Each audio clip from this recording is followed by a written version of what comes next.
Hello everyone, my name is Chandan Singh. Writing skill का series है, video number 7 है। बाकी 1 से 6 तक की वीडियोस इसी वीडियो के डिस्क्रिप्शन में लिंक आपको मिल जाएंगे, आप वहाँ से देख सकते हैं। आज का जो मैंने टारगेट रखा है, जो पैराग्राफ रखा है, वो रखा है सीलिंग फ़ैन के बारे में। जो सीलिंग फ़ैन, घर में जो पंखा होता है उसके बारे में रखा है। और इसमें जो ग्रामर टॉपिक्स आने वाले हैं वो ये सारे टकराएंगे। एक मिनट ज़रा।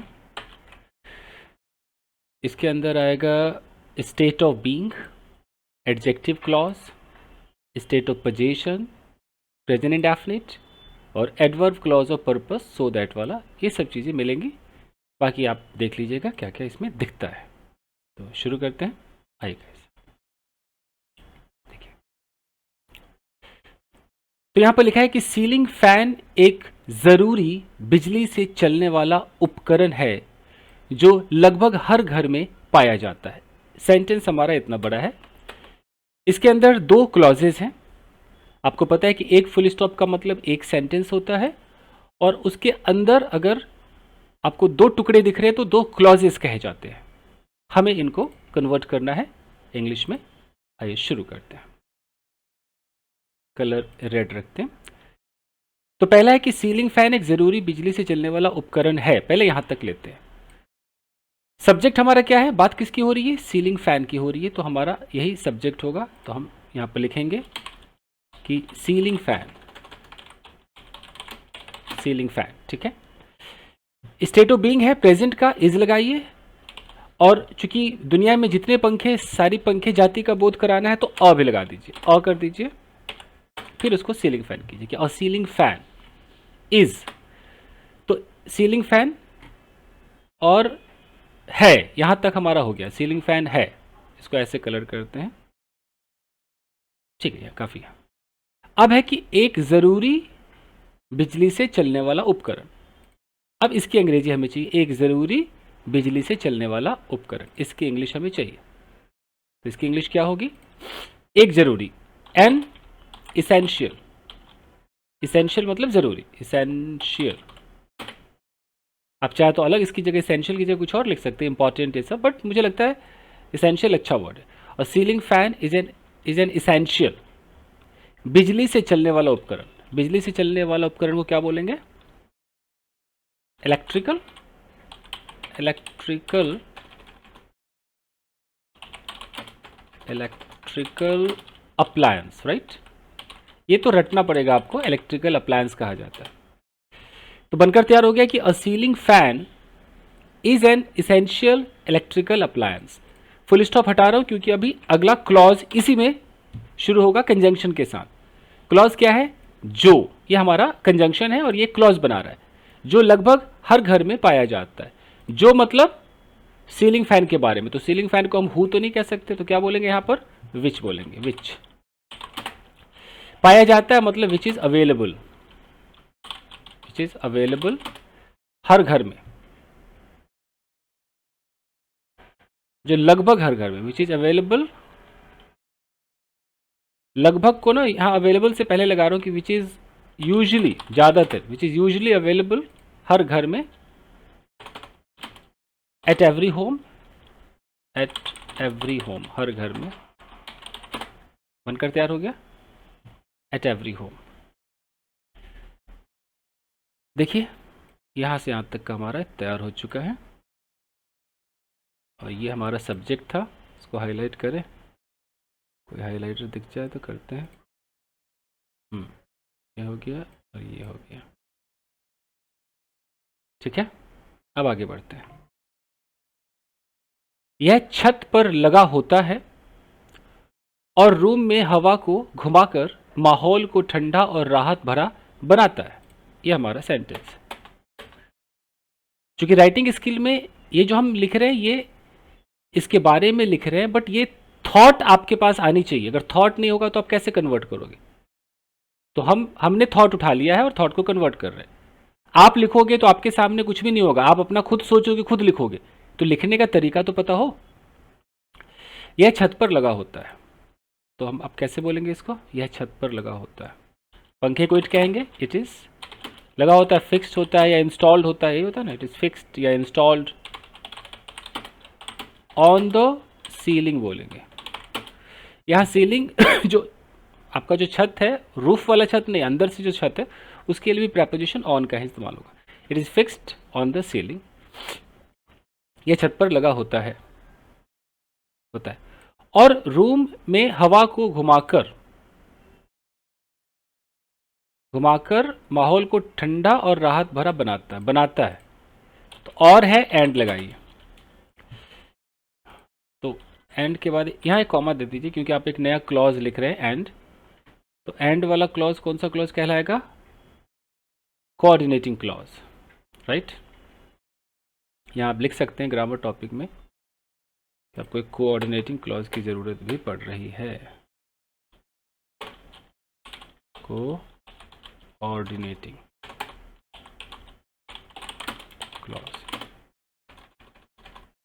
क्लॉज इसके अंदर एंड का यूज़ हुआ है। बहुत छोटे छोटे होते हैं क्लॉज, खाली देखने में खतरनाक है, सबको पता है क्लॉज का एंड क्या होता है। चलिए, it is fixed on the ceiling and के बाद हम दोबारा इसको इट नहीं बोल रहे हैं क्योंकि हम एंड कह रहे हैं तो हम इसी के बारे में बात कर रहे हैं, ऐसा मान के चलेंगे। तो और रूम में, ये हमारा सब्जेक्ट नहीं है, सब्जेक्ट हमारा ऑलरेडी हम पंखे को कह रहे हैं, तो वर्ब चाहिए हमें। हवा को घुमाकर वर्ब नहीं है, मतलब हमें जो वर्ब चाहिए ना, सब्जेक्ट वाला जो वर्ब होता है, माहौल को ठंडा और राहत भरा बनाता है, ये हमारा वर्ब है। बनाता है, ये वर्ब है। तो it is fixed on the ceiling and makes, बनाता है। किसको बनाता है और क्या बनाता है? अब दो चीज चाहिए, किसको और क्या। और रूम में हवा को घुमाकर माहौल को बनाता है, माहौल को बनाता है और क्या बनाता है? ठंडा और राहत भरा बनाता है। तो माहौल, देख रहे हो कैसे कैसे मैं चुन रहा हूं। बनाता है, किसको बनाता है? तो माहौल को, हम ये उठाएंगे माहौल को। तो मेक्स द एनवायरमेंट अब क्या बनाता है? ठंडा, मेक द एनवायरमेंट कूल और राहत भरा, एंड कूल एंड राहत भरा क्या बोल, रिलैक्स्ड एनवायरमेंट है। और कोई वर्ड है आपके लिए? राहत भरा मतलब कंफर्टेबल, रिलैक्स सही तो लग रहा है। Makes the environment cool and relaxed, राहत भरा सही लग रहा है। मैंने इसको एडजेक्टिव की तरह यूज किया ना, V3 वाला। तो ठंडा भी हो गया, राहत भरा भी हो गया, ये भी हमारा हो गया। बनाता है। अब है रूम में हवा को घुमाकर। अब हमें ये करना है, रूम में हवा को घुमाकर। इसके लिए क्या करें भाई? देख लो, रूम में हवा को घुमाकर, तो and makes the environment cool and relaxed, घुमाकर, मेहनत करके, उसके लिए बाई प्रपोजिशन लगाइए और जेरंड लगा दीजिए। बाई घुमाता है, क्या घुमाने को क्या बोले? सर्कुलेट, रोटेट, क्या बोले? खुद रोटेट होता है तो हवा को क्या करता होगा? सर्कुलेट करता होगा। हाँ, बाय सर्कुलेटिंग द एयर को सर्कुलेट कर रहा है, by circulating the air room में, इन द रूम, या पूरे रूम में सर्कुलेट करता है। तो एक नया वर्ड शायद आपको पता हो, थ्रू आउट लगा सकते हैं। थ्रू आउट, इसको डिक्शनरी में सर्च कीजिएगा स्पेलिंग इसका, through out the room. Through out नहीं पता तो entire room, in the entire room, entire लिख दीजिए। ये मैं जानबूझ के लिख रहा हूँ कि पूरे कमरे में होगा ना। अब देखिए कुछ बना क्या। It is fixed on the ceiling, ये सीलिंग पर फिक्स्ड होता है, and makes the environment cool and relaxed by circulating the air in. अच्छा, अगर थ्रू आउट लगाएंगे तो फिर इन नहीं लगा सकते ना, by circulating the air throughout the room. देखो, या तो थ्रू आउट द रूम और नहीं तो in the entire room, in the entire room. अब हो गया क्लियर, समझ में आ रहा है ना? बिल्कुल तोड़ तोड़ के बता रहा हूँ, एकदम आराम से चल रहा है। और देखिए, सीलिंग फैन में आमतौर पर 3-4 पंखे होते हैं। फिर अगला क्लॉज है, जो बिजली मिलते ही घूमने लगते हैं। ठीक है, डरना नहीं है। क्लॉजेज जब आप पढ़ लोगे ना, अभी मैं राइटिंग वाली क्लास शुरू कर रहा हूँ ना, बहुत जल्द, बहुत सारे बच्चे रिक्वेस्ट कर रहे हैं, तो मैं शुरू करूँगा, तो उसमें उन बच्चों को मैं हर एक कला सिखाऊंगा। बड़े बड़े साइंटिस्ट देख के नहीं घबराना, कैसे तोड़ेंगे, कैसे अपनी बात को कह देंगे, क्या जोड़ देंगे, सारी चीजें सिखाई जाएंगी उनको। तो सीलिंग फैन में आमतौर पर 3 या 4 पंखे होते हैं।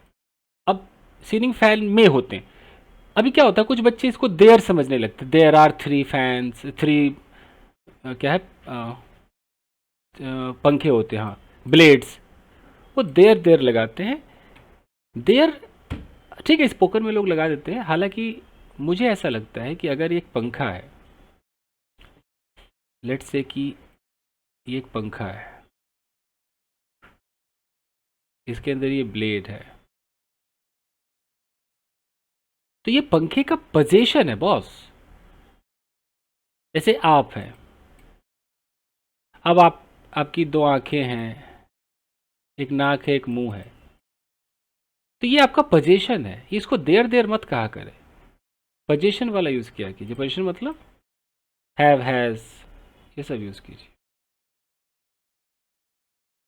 चलिए तो कोशिश करते हैं कैसे होगा। आइए,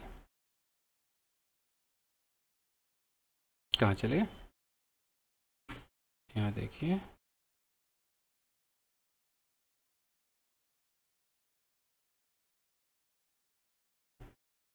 हाँ यहाँ थे ना। तो सीलिंग फैन में आमतौर पर 3 या 4 पंखे होते हैं, यानी कि ब्लेड्स होते हैं। तो और करके पूरी जाति का बोध कराते हैं कि a ceiling fan has 3 or 4 blades होते हैं, ठीक है। आमतौर पर जनरली सीलिंग फैन है जनरली 3 और 4 ब्लेड्स, ठीक है, होते हैं, जो बिजली मिलते ही घूमने लगते हैं। जो मतलब विच, अब चूंकि ब्लेड्स ज़्यादा है तो विच घूमने लगता है, मतलब स्टार्ट्स नहीं कह सकते क्योंकि ज़्यादा ब्लेड्स की बात हो रही है। तो विच स्टार्ट, घूमना मतलब रोटेट, विच स्टार्ट रोटेटिंग। बिजली मिलते ही, अब मिलते ही यहाँ पे बच्चे फंसते कि यार मिलते ही का क्या करेंगे, दिमाग में क्या आ रहा है मिलते ही। कोई बोलेगा मिलने का सर जी गेट होता है, कोई कुछ और सोचेगा, तो क्या सर गेटिंग द इलेक्ट्रिसिटी बोले, क्या बोले, मिलने का मीट भी होता है, मीटिंग द इलेक्ट्रिसिटी बोले, क्या बोले। अब यहाँ सोचना क्या पड़ेगा कि बिजली मिलते ही, यानी कि बिजली कैसे मिलेगा, बिजली उसको सप्लाई किया जाएगा तो वी स्टार्ट रोटेटिंग, मिलते ही मतलब क्या करें,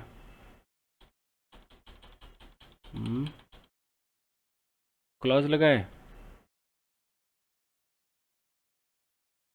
क्लॉज लगाते हैं, एडवर्ब क्लॉज ऑफ टाइम लगाते हैं, सून लगाते हैं कि सून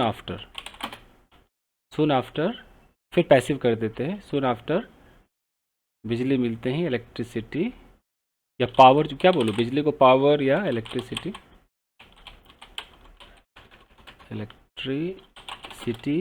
इज सप्लाइड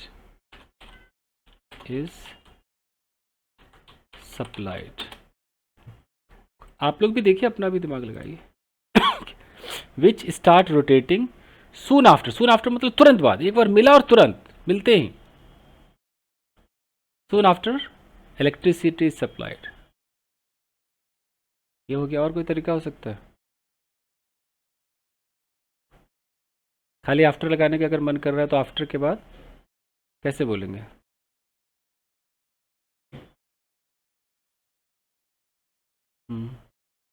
ठीक है, पैसे भी सही है। अगर किसी को एक्टिव बोलना होता, वो कहता मुझे ऐसा बोलना है कि विच स्टार्ट रोटेटिंग आफ्टर, और एक्टिव में बोलना है तो हम पंखे को इट कहते हैं, आफ्टर इट, फिर कैसे होगा, इट इसको मिलता है, after it receives electricity, receives the power या इलेक्ट्रिसिटी, ऐसा बोलना पड़ेगा ना, इलेक्ट्रिसिटी, या ऐसे बोल सकते कि after electricity electricity is supplied to it. So we start rotating soon after electricity is supplied to it कर देता हूँ कि इसी को सप्लाई किया जाता है. हो गया. आपका कोई तरीका है तो बताइएगा. बिजली मिलते ही वो लगाना है. Present participle receiving the electricity it starts, या एक से ज़्यादा है तो दे स्टार्ट रोटेटिंग, वो भी हो सकता है. अपना तरीका बताइएगा. आगे देखते हैं. एयर कंडीशनर के मुकाबले सीलिंग फैन बहुत कम बिजली खाता है और बहुत ही सस्ता पड़ता है. ठीक है. कंडीशनर, एयर कंडीशनर के मुकाबले, मुकाबले मतलब कंपेयर टू, इसको बोलते हैं कंपेयर टू पूरे एयर कंडीशनर जाति का बोध कराना है, या तो ए लगाओ या प्लूरल में बोलो, तो प्लूरल में भी कह सकते हैं कंपेयर टू एयर कंडीशनर्स और सीलिंग फैन. पूरी जाति का बोध यहाँ से हो जाएगा और सीलिंग से, और सीलिंग फैन सब्जेक्ट हो गया. बहुत कम बिजली खाता है. खाता हमारा वर्ब है, इसका प्रेडिकेट का वाला जो वर्ब है. अब सीलिंग फैन, खाना मतलब कंज्यूम करना, कंज्यूम्स बहुत कम, लेस बहुत कम बिजली, बहुत कम बिजली, लेस इलेक्ट्रिसिटी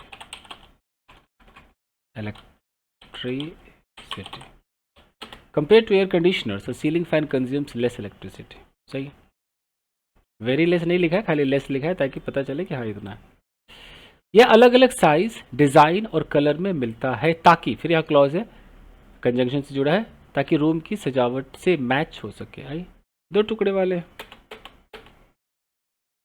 और देख के आपको पता भी चल रहा है कि आपको क्लॉजेस भी सीखने हैं, आपको इन्फिनिटिव भी सीखना है. यह है मतलब पंखा. इट अलग अलग साइज, डिजाइन और कलर में मिलता है मतलब अवेलेबल है. इट इज अवेलेबल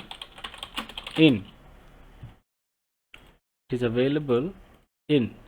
एक से ज़्यादा पंखे के बारे में अगर बात कर रहे हैं तो दे बोलिए कि दे आर अवेलेबल, मतलब दोनों तरीके हैं, दोनों तरीके से आप कह सकते हैं कि दे आर अवेलेबल इन अलग अलग, मतलब डिफरेंट साइजेस, डिजाइंस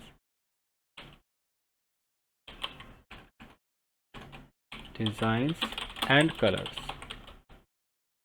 ताकि सो दैट रूम की सजावट से मैच हो सके, so that it can match the decoration of the room. समझ जा रहा है. सो दैट ताकि it can match the decoration of the room हो सके.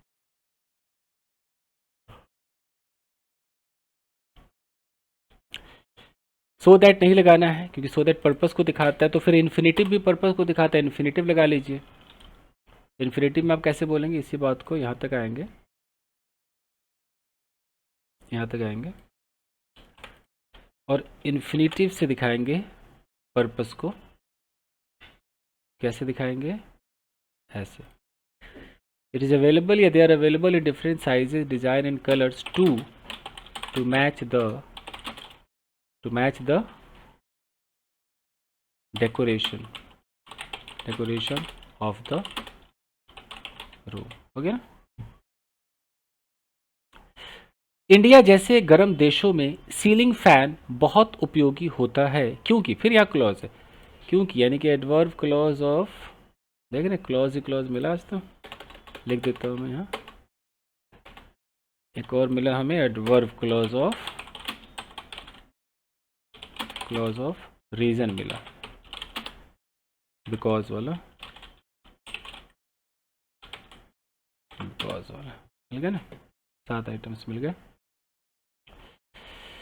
तो क्योंकि ये गर्मी से राहत देता है और हवा का सही प्रवाह बनाए रखता है. चलिए इसको करते हैं।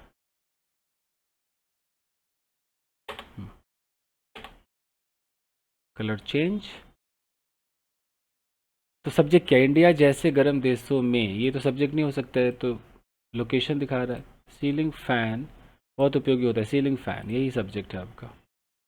तो कैसे करेंगे, और सीलिंग फैन, और लगाइए, पूरी जाति का बोध कराइए। और सीलिंग फैन बहुत उपयोगी है, is very useful, useful India जैसे गर्म देशों में, इन द गर्म देश, hot countries like India, India जैसे, ठीक है। क्योंकि बिकॉज ये गर्मी से राहत देता है, बिकॉज इट गर्मी से राहत देता है। कैसे होगा,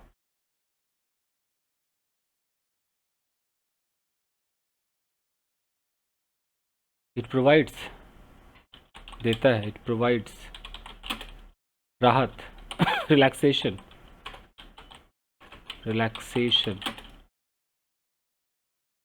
फ्रॉम, किससे, क्योंकि यह गर्मी से राहत देता है, इट प्रोवाइड्स रिलैक्सेशन फ्रॉम, सोचिए इस गाइस, सो फ्रॉम हीट कर दीजिए, हीट से ही तो रिलैक्सेशन देता है ना। प्रोवाइड्स रिलैक्सेशन की जगह रिलीफ भी कह सकते हैं, रिलीफ फ्रॉम हीट। उसके बाद क्या है, और हवा का सही प्रवाह बनाए रखता है। तो और मतलब एंड के बाद दोबारा सब्जेक्ट मत लगाइए, सीधा वर्ब लगाइए, बनाए रखता है मतलब मेंटेन, तो मेंटेन्स हो जाएगा। मेंटेन्स क्या बनाता है भाई, सही प्रवाह बनाए रखता है। प्रवाह किसका, हवा का सही प्रवाह। तो मेंटेन्स व्हाट, प्रवाह का क्या करेंगे, एक ये वर्ड देखिए, मेंटेन्स द वेंटिलेशन कर दें, वेंटिलेशन ऑफ एयर, या मेंटेन्स एयर वेंटिलेशन, वेंटिलेशन हो सकता है ना, प्रवाह उसका, उसको वेंटिलेट करना। अगर वेंटिलेशन समझ में नहीं आ रहा है, कोई कहेगा कि प्रवाह का तो फ्लो होता है, तो फिर फ्लो होता है तो कैसे बोलोगे, एंड बनाए रखता है, maintains the flow of the air, maintains the flow of the air, ऐसा बोल सकते हैं। फैन गैस तो हो गया। तो ये छोटा सा पैराग्राफ आपका सीलिंग फैन के ऊपर हो चुका है। ये कॉन्टैक्ट नंबर है, कुछ पूछना है तो पूछ सकते हैं। वैसे राइटिंग स्किल की क्लास बहुत जल्द शुरू होने वाली है, अभी टाइम डिसाइड नहीं हो पा रहा है, बट हो जाएगी। चलिए थैंक यू गाइस, मिलते हैं। थैंक यू, वीडियो को लाइक कीजिएगा। Thank you.